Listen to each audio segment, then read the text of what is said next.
नमस्कार दोस्तों। ITI second year electrician trade के लिए जो एमसीक्यू सीरीज चला रहे हैं उसमें आज का वीडियो नंबर 22 है। पीछे 21 वीडियो कंप्लीट हो गया है जिसका प्लेलिस्ट भी बन गया है, जाकर प्लेलिस्ट पर आप सीरियल वाइज से देख लीजिए। आते हैं आज के वीडियो के पहले क्वेश्चन की तरफ। क्या है पहला क्वेश्चन, इसको देखते हैं। पहला क्वेश्चन क्या है कि रेड, ब्लू और black conductor exhibit which supply indicate. किस सप्लाई को ये रेड, ब्लू और ब्लैक कंडक्टर इंडिकेट करना चाहते हैं। विकल्प क्या दिया है कि सप्लाई डीसी 3 वायर सिस्टम, तो यही सही है। अब कैसे यही सही है, क्योंकि रेड है, ब्लू है, लेकिन यहां देखिए ब्लैक है। अब ब्लैक तो डीसी में आता है जो कि निगेटिव साइन को बताता है और रेड पॉजिटिव साइन को बताता है। तो क्या हो गया, यह डीसी सप्लाई क्योंकि ब्लैक आ गया है। एसी में ब्लैक कहाँ आता है, एसी में तो आर वाई बी होता है। एसी रहता था आर वाई बी, तो बी माने ब्लू होता है, येलो होता है और रेड होता है। यहाँ ब्लैक है, ब्लू है और रेड है, इसलिए 3 फेज डीसी वायर। आते हैं आगे। तारों को गुच्छा करने के लिए कौन से केबल बंधों का प्रयोग किया जाता है। तारों को गुच्छा करने के लिए मतलब ना, जैसे बहुत सारा तार होता है, एक ही साथ बहुत सारा तार गया है। अब गुच्छा मतलब एक में उसको कनेक्ट करने के लिए नहीं, एक हम लोग पट्टी जैसा चाहे बहुत सारा वायर होता है तो नायलान नायलान का एक हुक आता है जो जो तार में, जैसे 1 2 3 4 5 6 7 बहुत सारा तार है। अब क्या होता है ना कि एक पट्टी जैसा एक नायलान का वायर होता है जो ना इसको एक में बांधा गया होता है, यहाँ से परा देते हैं, लॉक कर देते हैं तारों का गुच्छा बनाने में कि इधर उधर तार न जाए। तो तारों का गुच्छा बनाने में तो ये जिस चीज का बना रहता है ना उसी को कहते हैं नायलॉन टाई। नायलॉन टाई से वो तारों को बांध दिया जाता है, तारों का गुच्छा बना दिया जाता है। आते हैं आगे अगले क्वेश्चन की तरफ। दिया है कि पैनल बोर्ड असेंबली में किस उपकरण से बचा जाता है, तो सेंसर से बचा जाना चाहिए। इन सब से थोड़े बचा जाता है। इंडिकेटिंग लैंप, तो जब इंडिकेटिंग लैंप क्या होता है, एक अलग से डिवाइस होता है जिसको इंडिकेट करने के लिए हम लोग चेक करते हैं। तो इंडिकेटिंग लैंप है, आइसोलेटेड स्विच है और पुश बटन स्विच है, तो इन सबसे थोड़े सावधानी बरतनी है। सावधानी तो आपको सेंसर से बचनी है। सेंसर एक महंगी डिवाइस होती है जो छोटा सा होता है, तो पैनल बोर्ड अटैच करते समय सेंसर से बचनी चाहिए, आपको सावधानी से लगानी चाहिए कि सेंसर हमारा खराब ना हो जाए। आते हैं आगे। आगे देखिए यह क्या दिया है, तो यह सिंगल लाइन डायग्राम है। और किस चीज का सिंगल लाइन डायग्राम है, तो जो डोल स्टार्टर होता है ना, डोल स्टार्टर डायरेक्ट ऑनलाइन स्टार्टर, उसी का स्टार्टर का है। अब देखिए यहाँ क्या होता है ना कि पुश बटन होता है, जैसे नीचे वाला जो स्विच है इसको हम लोग पुश करेंगे तो यह कॉन्टेक्ट में आ जाएगा। कॉन्टेक्ट में आ जाएगा तो सप्लाई इससे इससे दोनों से जाएगी। लेकिन जैसे इसको छोड़ेंगे तो फिर ये अलग हो जाएगा। ये जो कॉन्टेक्ट है ना, जो एक्सिलरी अलग से जो एक लगाई गई है, तो जब छोड़ देंगे तो इसको अलग आ जाएगा। ऐसे सप्लाई इसके सहायता से आगे बढ़ती चली जाएगी। तो इसका काम क्या है, स्टार्ट कराना, और इसका काम क्या है, सप्लाई को बनाए रखना। तो यह कॉन्टेक्ट के लिए अलग से लगाई जाती है। तो यही पूछा कि एक्स, जो एक्स है ना, यह एक्स किसको डिनोट करता है, तो एक्सिलरी कॉन्टेक्टर को, मतलब एक्सिलरी कॉन्टेक्ट को, कॉन्टेक्ट बनाए रखे सहायता के लिए कॉन्टेक्ट बनाई रहती है। जब इसको सप्लाई से जब पुश करेंगे, जब छोड़ देंगे तो ये तो फिर अपनी मूल अवस्था में आ जाएगी, तो यहाँ ब्रेक हो जाएगा, लेकिन इसके सहायता से आगे करंट जाती रहेगी। तो उसको पूछा था यह क्या है, तो इसको हम लोग कहते हैं एक्सिलरी कंडक्टर। और एक यहाँ भी कभी कभी पूछता है, देखिए यहाँ एक बनाया, कैसे बनाया, ऐसे ऐसे ऐसे ऐसे बनाया है। ये सिंबल जो बनाया है, यह वाला सिंबल, तो इसको हम लोग ओवरलोड कॉइल भी कहते हैं, जो स्टार्टिंग में रहता है। इसको हम लोग कहते हैं ना, इसको हम लोग क्या कहते हैं कि नॉर्मली क्या है, ओपन है ना, एनओ, एगो नॉर्मली क्लोज होता है, जैसे यहाँ है एनसी। इसको क्या कहते हैं हम लोग, तो एक्सिलरी कॉन्टेक्ट, यहाँ ओवरलोड रिले। आते हैं अगले क्वेश्चन तक। अच्छा ये देखिए इसको क्या कहते हैं, इसको हम लोग डिन रेल कहते हैं।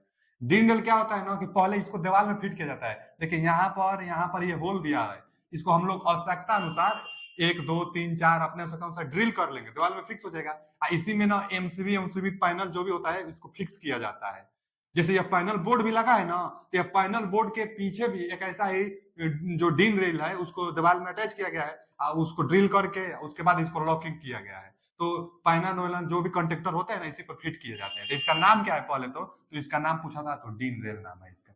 आते हैं अगले क्वेश्चन की तरफ। अगला क्वेश्चन देखिए वही आ गया, डोल स्टार्टर का कंडक्टर आ गया। इसको ही पूछ दिया। सिंबल आपको दिखाई दे रहा है ना, कैसे बनाया, यहाँ से ऐसे ऐसे ऐसे ऐसे और ऐसे, यही बनाया है। तो इसको हम लोग क्या कहते हैं, ओवरलोड रिले। हम अभी बताए थे ना, इसको ओवरलोड रिले कहते हैं, इसको एक्सिलरी कॉन्टेक्ट कहते हैं। आते हैं अगले क्वेश्चन की तरफ। हाँ देखिए यही आ गया टाई। जो टाई होता है ये क्या करता है, वायरों को बांधने में, केबल को बांधने की पट्टी है, ठीक है, डी ऑप्शन।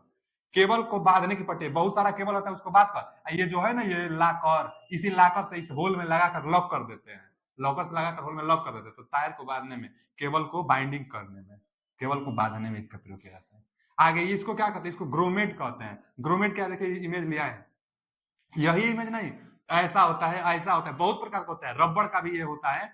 क्या होता है ना कि जैसे मान लीजिए कि बहुत सारा जो आप जो इलेक्ट्रिकल इक्विपमेंट बनाई जाती है कंपनियों में कहीं भी, तो जो बॉडी होता है उसका बॉडी, तो बॉडी के अंदर से वायर को बाहर निकालने के लिए ड्रिल कहीं ना कहीं करना पड़ेगा, होल कहीं ना कहीं करना पड़ेगा बॉडी को। तो बॉडी को होल करके वायर को निकालेंगे तो बॉडी के किनारों पर इसी को लगा दी जाती है। जैसे देख लीजिए, इसको देख लीजिए चाहे इसको देख लीजिए, तो बॉडी के किनारों पर इसको फिक्स कर दे। वाशर समझते हैं ना आप, वाशर, वही समझ लीजिए वाशर। बॉडी के किनारे, बॉडी है लोहा का, उसको होल कर देंगे तो किनारों पर नुकीला भाग होगा, तो ये वाशर को लगा देंगे, ये ग्रोमेट को लगा देंगे और वायर निकालेंगे तो वायर कटेगा नहीं। तो इसको क्या कहते हैं, ग्रोमेट कहते हैं। ग्रोमेट, ग्रोमेट ऑप्शन दिया है। लग तो है नहीं, लग तो आप देखे हैं थिम्बल भी है नहीं, और क्या है सीरा कंडक्टर जो है, टर्मिनल कंडक्टर तो है नहीं, टर्मिनल भी कंडक्टर नहीं है, बस यही बचा है, ग्रोमेट बच गया तो ग्रोमेट मार देंगे। आते हैं अगले क्वेश्चन की तरफ। अगला क्वेश्चन क्या है कि पैनल बोर्ड में कौन सा डिवाइस ओवरलोड और शॉर्ट सर्किट, जब ओवरलोड का होता है तब थर्मल, थर्मल रिले, लेकिन थर्मल ओवरलोड रिले जब ओवरलोड का होता है तब, लेकिन शॉर्ट सर्किट और ओवरलोड दोनों से बचाता कौन है, तो मिनिएचर सर्किट ब्रेकर, इसमें दोनों से बचाता है। ओवरलोड हो जाएगी तो भी बचाएगा। घरों में मिनिएचर एमसीबी लगा रहता है ना, एमसीबी वही है मिनिएचर सर्किट ब्रेकर, मतलब एमसीबी। जो एमसी लगा रहता है क्या होता है कि सप्लाई को हम लोग कट कर देते हैं, सप्लाई को जब मतलब अपने आप ये कट कर देता है, जो शॉर्ट सर्किट होगा तो कट हो जाएगी, चाहे ओवरलोड होगा तो कट हो जाएगी, तो सप्लाई को कट कर देता है। तो इसको क्या कहते हैं, एमसीबी, मिनिएचर सर्किट ब्रेकर, जो ओवरलोड और शॉर्ट सर्किट से बचाता है। आते हैं अगले क्वेश्चन की तरफ। क्या है, एक्चुएटर के साथ कौन सा स्विच, स्विच मशीन की गति या किसी वस्तु के भाग द्वारा संचालित होता है। देखिए हम पहला बात ये बताना चाहते हैं कि एक्चुएटर का मतलब क्या होता है। एक्चुएटर, इल्यूएटर, ये सब तो नाम सुने होंगे ना जी। जैसे आप क्या होता है ना कि स्टेशनों पर जब आप जाते होंगे, एयरपोर्ट पर आप जाते होंगे, तो एक ऐसी मशीन, मतलब हम लोग लिफ्ट कहते हैं जिसको, लिफ्ट होता है ना कि लिफ्ट मतलब गति के साथ ऊपर ले जाते हैं, चाहे गति के साथ नीचे लेते हैं, चाहे एलिवेटर लगा रहता है, मतलब स्वचालित सीढ़ियां, आपको बस खड़े हो जाना है और सीढ़ियां आपको ऊपर लेके चली जाती है। तो जहां मैकेनिकल डिवाइस की बात होती है, जहां रोटेशन की बात आती है, उसी के लिए हम लोग एक्चुएटर का प्रयोग करते हैं, रोटेशन की बात के लिए। और एक्चुएटर मतलब रोटेशन के साथ कौन सा स्विच मशीन की गति या किसी वस्तु के भाग द्वारा संचालित होता है, तो लिमिट स्विच। जो लिफ्ट होता है, चाहे एक्चुएटर मतलब इल्यूएटर होता है, जो स्वचालित सीढ़ियां होती है, उसमें क्या लगा रहता है, लिमिट स्विच। एक लिमिट है उसकी, उसी लिमिट के साथ आपको ले जाती है। जो लिफ्ट भी है एक लिमिट है, लिमिट के साथ आपको ले जाती है। जो स्वचालित सीढ़ियां वो भी लिमिट के साथ ले जाती है आपको। तो लिमिट स्विच ही, जहां मोशन की बात होगी वहां कौन सा स्विच लगाएंगे, तो लिमिट स्विच लगाएंगे। आते हैं अगले क्वेश्चन की तरफ।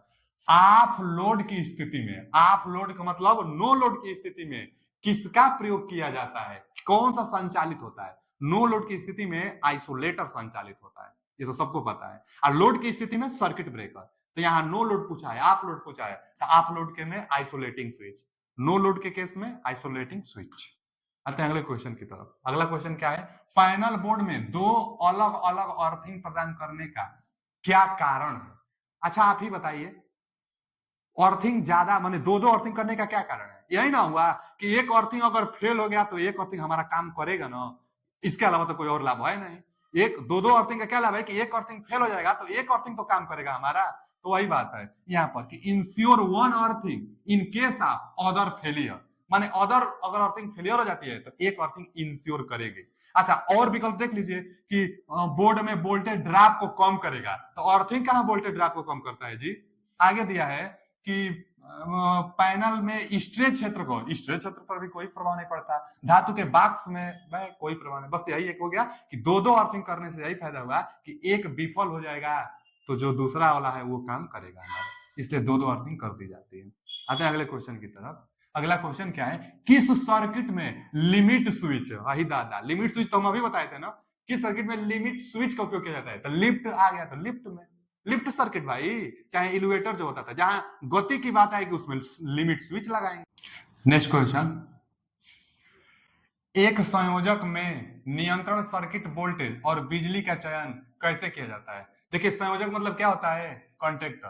तो एक कंडक्टर में मतलब एक संयोजक में सर्किट वोल्टेज और पावर की जो सेलेक्ट कैसे किया जाता है, यही ने पूछा है कि how the control circuit voltage and power in a contractor are to be select, मतलब एक कंट्रेक्टर में वोल्टेज और पावर को सेलेक्ट कैसे किया जाता है। तो जो कंट्रेक्टर होता है उसके अंदर एक होता है नो वोल्ट क्वाइल को, तो जो नो वोल्ट क्वाइल होती है उस पर रेटिंग की गई होती है, जैसे यहाँ है no volt coil, no volt coil पर देखिए यहाँ रेटिंग की गई है 415 वोल्ट, जैसे 380 से 415 वोल्ट है, इसका 50 हर्ट्ज है, तो जो रेटिंग होती है इसी रेटिंग के अनुसार हम लोग कंट्रेक्टर का यूज करते हैं और पावर और सप्लाई देते हैं। यह क्या है, तो नो वोल्ट क्वाइल है, तो no volt coil rating, no volt coil rating के अनुसार एक संयोजक में नियंत्रण सर्किट वोल्टेज और पावर का चयन करते हैं, तो वोल्टेज और पावर का चयन नो वोल्ट क्वाइल के रेटिंग अनुसार करते हैं।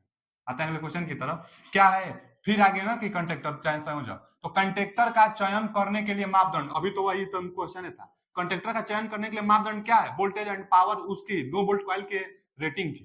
तो क्या दिया, type of supply, type of load contract, supply voltage and load, तो यही है सप्लाई वोल्टेज एंड लोड जो होता है ना वो भी नो वोल्ट क्वाइल रिले के अनुसार, तो उसके अनुसार हम लोग मानदंड अपना लेते हैं, मतलब संयोजक का चयन करने के लिए, कंट्रेक्टर का चयन करने के लिए लोड और वोल्टेज की रेटिंग अनिवार्य है, वो भी नो वोल्ट क्वाइल के अनुसार। आगे पेंच का उपयोग किया जाता है, देखिए पेंच का उपयोग किए बिना पैनल बोर्ड में एमसीबी और ओएलआर, ओएलआर का मतलब जानते हैं ओवरलोड रिले, तो OLR in the panel boards without using screw, मतलब बिना स्क्रू की सहायता से एमसीबी और ओएलआर को अटैच किसमें किया जाता है, तो डीन रेल, इसी वीडियो में अभी आया था ना, आगे पिक्चर था डीन रेल, डीन रेल क्या था, डीन रेल हम लोग पैनल को अटैच करने के लिए ही प्रयोग करते हैं, तो वही दिया है कि एमसीबी और ओएलआर को अटैच करने के लिए बिना स्क्रू की सहायता से किसका प्रयोग करेंगे, तो डीन रेल का प्रयोग करेंगे, जो डीन रेल है, डीन रेल में ही हम लोग एमसीबी फिट करते हैं। आगे किस प्रकार का उपयोग मोटर को एक पैनल बोर्ड में हीटिंग और ओवरलोड से बचाता है, तो हीटिंग और ओवरलोड से बचाता है कौन सा, तो thermal relay, thermal relay heating और ओवरलोड से बचाता है, C option is your right answer. आते हैं अगले क्वेश्चन की तरफ, जी चैनल, देखिए जी चैनल मतलब क्या होता है ना कि जी आकृति टाइप का एक होता है ना, इसी को जी चैनल, जी आकृति नहीं, देखिए सामने देखिए एकदम जी टाइप का बना भी है, तो जी चैनल, जी चैनलों का उपयोग नियंत्रण कक्ष में, जी चैनलों का उपयोग क्या है, जी चैनल का उपयोग क्या है कि इसके अंदर अंदर से हम लोग वायर फिक्सिंग वायर करने के लिए, मतलब फिक्सिंग जो वायर होती है चाहे वायर की कनेक्शन करने के लिए इसका प्रयोग करते हैं। तो क्या दिया है कि फिक्सिंग रिले, रिले के लिए तो है नहीं, कंट्रेक्टर के लिए भी नहीं और इंस्ट्रूमेंट के लिए भी नहीं, यही बच गया फॉर फिक्सिंग टर्मिनल कनेक्शन, दिया है ना कि सीधे संयोजकों को ठीक से करने के लिए, तो फॉर फिक्सिंग टर्मिनल कनेक्टर्स के लिए जी चैनल का प्रयोग करते हैं, तो इसका option D, D option is right answer. मिलते हैं अगले वीडियो में, जो भी डाउट हो कमेंट बॉक्स में पूछिए, थैंक यू, धन्यवाद।